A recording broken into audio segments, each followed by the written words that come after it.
Now, when you start looking at defensive baseball, there's a carryover. There's a great deal of transitional skills from football and basketball to baseball. The majority of throws and passes made on defense in baseball are usually made between the infielders and the first baseman. And sometimes those throws don't require pinpoint accuracy. The ball can be thrown in the general area of the first baseman.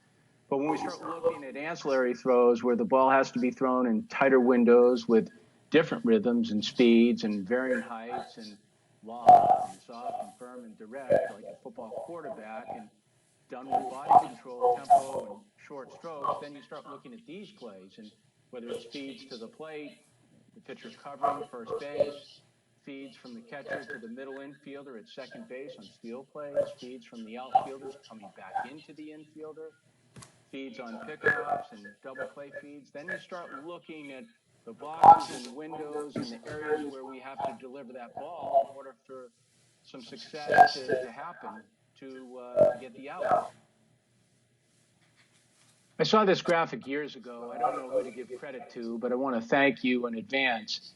It's Jimmy Rollins and Chase Utley, the old Phillies double play tandem, and they were very good. But what it is a grading system applied to a feed, and the importance of locating the ball in an area where the defender can execute the next play.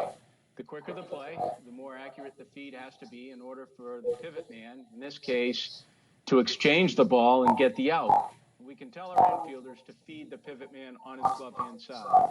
But when we see this visual and we start to accentuate how important it is to feed the baseball to the A-plus window, then we start training our defenders to not only see a window to throw the ball, but now a window pane. It's more defined.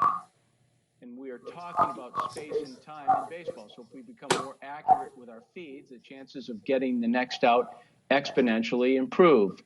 If the feed is less and it becomes a D or a C or even below that, then it becomes very difficult for the pivot man or any defender to execute the next potential play.